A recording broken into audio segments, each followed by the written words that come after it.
All right, and pleased to be joined by Tim Maag, Vice President and General Manager of Mortenson's Wind Energy Team. Sounds like you've been a busy guy, Tim. How are you doing? And it sounds like you're coming from talking to us from California. Is that right? Yeah, just left a conference in California called RA Plus. So a large renewable conference is great to reconnect with some colleagues this week and to talk about some of the excitement going on in the renewable industry. Yeah, for sure. It is an exciting time for the industry, and just by way of background, as I'm sure most people know, Mortenson has been very active in the wind sector for a long time. Just to looking on your website, Mortenson's dedicated professionals leverage 27 years of wind energy expertise to deliver world-class wind projects.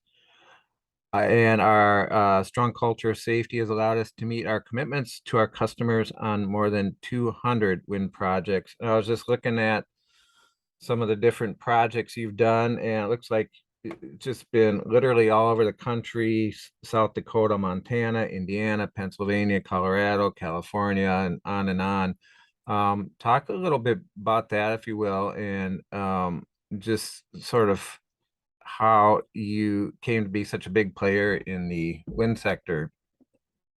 Yeah, so first of all, you're right. We've been incredibly blessed by being able to be in the wind industry for as long as we have, and certainly appreciate all the great customers that we have out there and how pragmatic they are in moving things forward. Um, yeah, so we had our humble beginnings, like you said, 27 years ago by erecting just one turbine. And we'd like to tell you, Brian, that we had this well thought out strategy at the time that said we were going to enter into and form a wind energy group, but we had an industrial group that was asked to install one turbine. We said, sure, why not? From that, uh, the word got around that we knew how to erect wind turbines, and it went from erecting one wind turbine to several hundred wind turbines on a project. So um, those were our humble beginnings, and we really haven't looked back. It's just been a great industry for us. Currently, we have work going on again here in 22. We have work going on from California all the way to West Virginia, and projects as far north as Minnesota, all the way down to the panhandle of Texas. So another good year. What are you working on in Minnesota at present? Yeah, we actually have three projects going on in Minnesota, and it's always great to have work in our home state. We're doing two repower projects, one in Nobles County, and the other one down around Austin, Minnesota, and then we're doing a complete repower or a new build, if you will, in the Buffalo Ridge area, right on the South Dakota Minnesota border. So three great projects to be working on in our home state. Okay, and when you talk about a repower project, can you explain a little bit what that means? Sure. When we talk about repower, we talk about it in one of two ways. It's either a partial repower or a full repower. In a partial repower, we go in and we'll install a new rotor or new hub and blades, a new rotor, and it's typically several meters longer or bigger than the previous one. And then we'll usually upgrade the generator and put a new gearbox in and do some other enhancements to the wind farm to make sure that it continues to operate and produce clean energy for another 20 or 30 years. Okay. So that's a partial, and then a full repower is we'll take down some of the older technology and replace them with larger, new innovative turbines.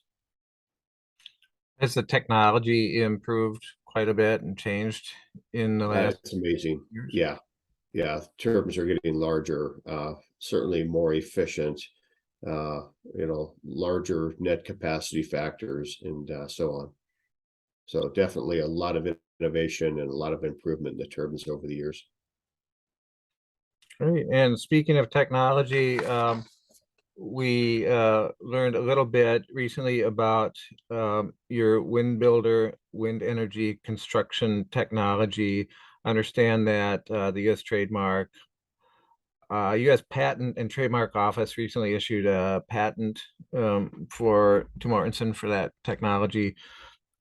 Can you talk a little bit about that and sort of what impact it has on designing a project and cost and safety and that sort of thing?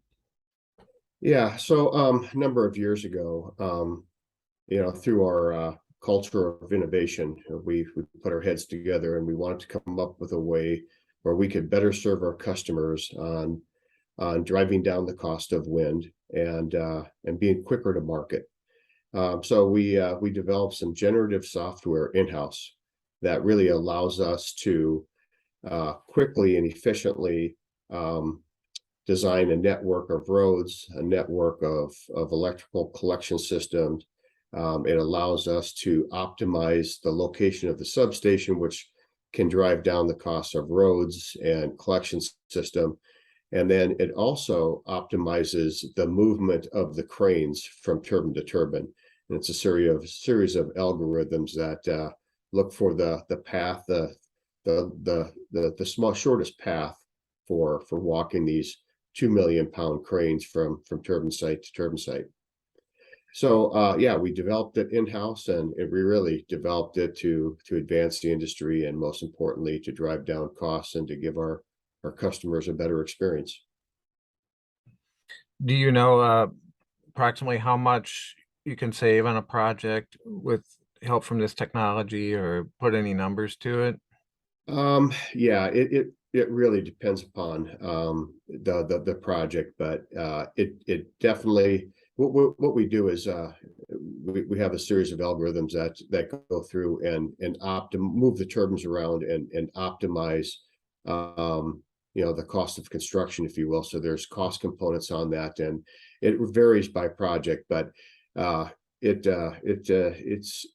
very significant. Okay. And talk about it from the safety standpoint a little bit. Can you expand on that, please? Yeah, one of the most dangerous things in the wind industry is crane movement. And how do you move, a 1,000-ton crane or a 700-ton class crane safely from turbine site to turbine site? Um, so moving them's one thing. So and that's really become one of the most critical components of building a wind farm is getting the crane safely from one turbine pad to the next. So our generative software will analyze the location of all the turbines and go through and do literally hundreds of different iterations, and will give us the least path of resistance, the least travel path available, and how do we wreck that project. So that, of course, minimizes the amount of miles we're walking the cranes, and which leads to safer construction. Sure. Is this something that can be applied to other projects outside of the wind sector as well? It can. Our patented software could be used in long haul transmission and distribution lines. Same theory. We'll look for the least path of resistance and how to avoid cultural areas or environmental sensitive areas, and how do we efficiently navigate around those. Great. Just looking at the future of the sector overall, I know we all know there have been some pretty big federal investments in kind of renewable energy in general. I'm thinking about the Inflation Reduction Act, for example. Do you see that as being what impact do you see that having on the wind industry in general? Yeah, so first of all, we're very thankful for the recent passage of the IRA bill. It's really what the renewable industry needed to really advance the energy transformation, if you will. So the IRA bill is going to be great for the industry, not just for wind, but wind, solar, storage, green hydrogen and so on. You know, we're very encouraged. First of all, we have long-term government policy. We've never had that before. We've been on the ebb and flow of production tax credits or investment tax credits expiring every so often, and we've been riding that wave. But given the industry 10 years of long-term government policy to really continue the advancements and innovation is a really big deal. I think it's going to do several things. Number one, I think we're going to look back and be very pleased with the performance of this bill, because I think it is going to bring back some domestic manufacturing, especially in the solar industry, where there have been challenges getting panels, from a global perspective. So I think it's going to bring back a lot of manufacturing and spur manufacturing. Two, it's going to create a lot of clean energy jobs, and we're really excited about that. And then three, we want to make sure we're on the right side of history, and that if there are workers that are displaced from the fossil industry, that we bring them in, we give them an opportunity to learn a new trade and to be part of the energy transformation. So we're excited.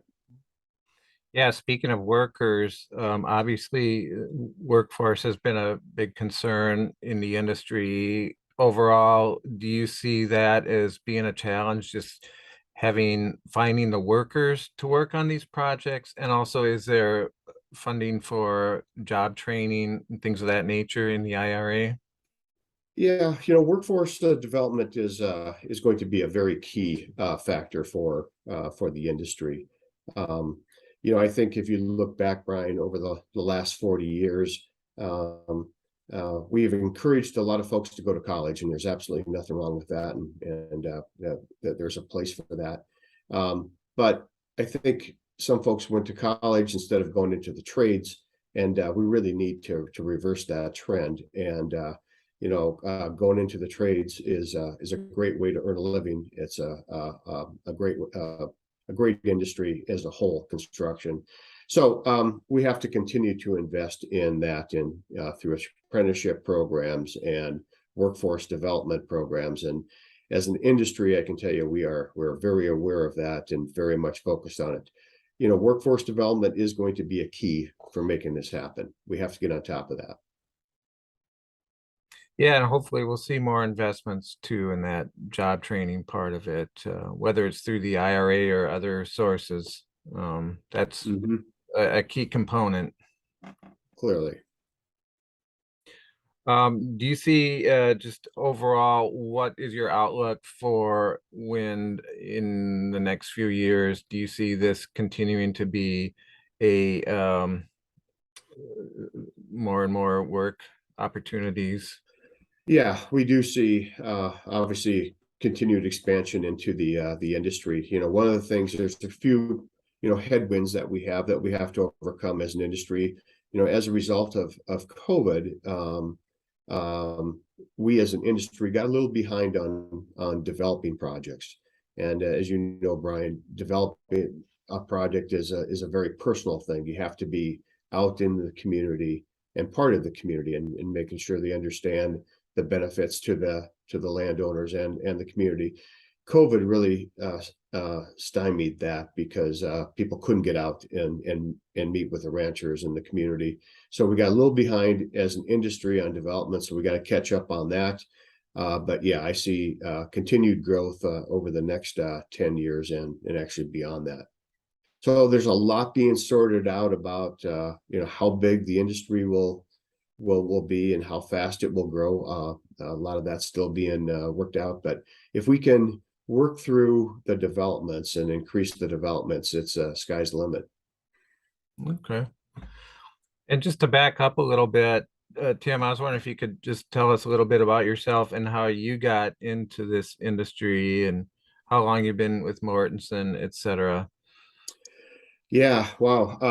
There's a lot there. So I actually started with Mortenson right out of college and really haven't looked back. Wow. And it's been a great company. It is a great company, and just love the culture of innovation and how Mortenson really inspires everyone to do the right thing. It's a we before me culture, and we inspire others, to do their best. So it's been great for great company to work for. I've been leading the wind energy group for the last 15 years, and of my approximately 40 years of construction, I can tell you the last 15 years in the renewable space has been the absolute most enjoyable.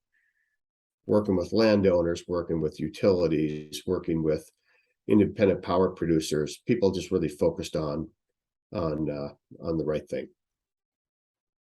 What do you see as the biggest changes from 15 years ago, when obviously there's been huge growth? But Yeah, yeah. 15 years ago, we were erecting turbines that were 65 or maybe 80 meters tall. And today we're erecting turbines that are 120 meters tall. Um, 15 years ago, an 80-meter rotor was a big rotor, and today we're erecting turbines that are 160 plus meters. hmm, And then just the advancements in the reliability of the turbines has greatly improved over the years. hmm. Yeah, it's fascinating stuff, and it certainly looks like exciting times ahead in this sector. But I think I've run out of specific questions I want to ask you, Tim, but is there anything else that you'd like to add before we wrap up? No, again, just we are extremely excited about the passage of the IRA bill, and I think good things are going to come of that. And I think the first thing we're going to see is a real push um, for manufacturing domestically. Yeah, absolutely. Well, thank you again, Tim. Appreciate your time. Good luck with your projects, and hopefully we can connect again in the near future. Great. Well, Brian, good to see you, and thanks for your time today. Enjoyed it. Likewise. Have a good day. All right, you too. Bye now. Thank you. Bye.